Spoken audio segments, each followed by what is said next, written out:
2020 pass out student आहे from Sanjay Bhokare group of institute Miraj. आणि डिसेंबर 2019 ग्रॅटम आमच्या कॅम्पसला व्हिजिट केले व तिथे मी सिलेक्ट झालो फॉर फ्रंट एंड इंजिनिअरिंग प्रोग्रामसाठी. आणि हा 6 महिन्याचा कोर्स होता आणि मी जो कम्प्लिटली पूर्ण केला सक्सेसफुली. आणि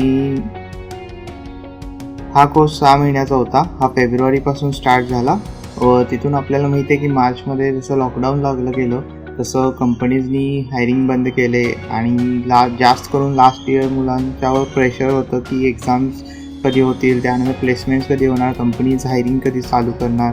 पण या 6 महिन्याच्या काळात देखील आम्ही ग्रॅटमध्ये कंटिन्युअसली फोकस्ड होतो ऑन आमच्या लर्निंगवरती आणि आमचे कोर्सेस ट्रेनिंग कंटिन्यू सुरू होतं. त्यात कुठेही खंड पडला नाही. हे कंटिन्यू कोर्सेस चालू होते. आम्ही आमच्या घरातून कोर्सेस करत होतो पण असं कधीच वाटलं नाही की आम्ही ऑनलाईन करतो आहे. पण हे सगळे ऑनलाईन चालू होतं आणि त्यानंतर मेंटॉर्स पण खूप चांगलं शिकवत होते, जे आम्हाला समजत होतं.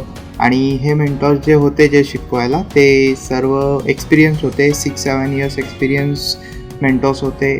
ते आत्ता मोठमोठ्या कंपनीत as a senior developer, as a tech lead म्हणून काम करतात, सिनियर फ्रंट एंड डेव्हलपर वगैरे.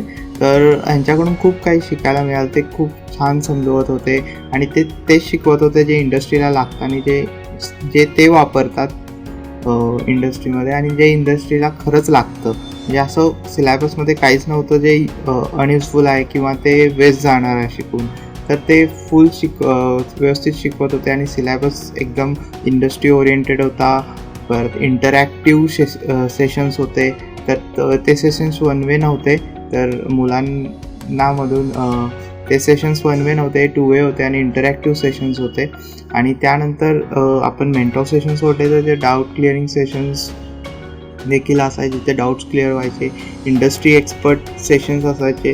तर फुल इंडस्ट्री ओरिएंटेड सेशन्स आणि सिलॅबस स्ट्रक्चर पण इंडस्ट्री ओरिएंटेड, जिथं आम्ही खूप प्रोजेक्ट्स केलो आणि त्या प्रोजेक्ट्समुळे आम्हाला खूप कॉन्फिडन्स आला आणि खूप प्रॅक्टिस झाली आणि आम्हाला हँड्स ऑन कोडिंग आणि प्रोजेक्ट करायची सवय लागली. तर जे इथं जे सेशन झाले, जे मेंटॉर सेशन झाले, जे डाऊट क्लिअरिंग सेशन झाले, त्यामुळे खूप रिव्हिजन होते आणि त्या रिव्हिजनमधून आपल्याला खूप काय काय शिकायला मिळतं आणि जे आपण केलं ते परफेक्ट होतं. आणि त्यानंतरसुद्धा रेझ्युमे बिल्डिंगमध्ये खूप गाईड करतात. खूप मदत मिळाली मला रेझ्युमे बिल्डिंगसाठी. जे माझं रेझ्युमेचं स्ट्रक्चर होतं जे आधीचं होतं आणि जे नंतर ग्रॅटममध्ये गेल्यावर तिथे मी प्रोजेक्ट्स वगैरे केले त्यानंतर जो रेझ्युमे होता तो कम्प्लिटली वेगळा होता.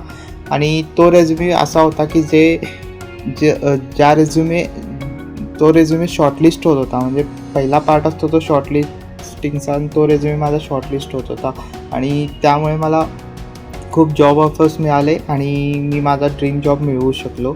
So thank you ग्रॅटम.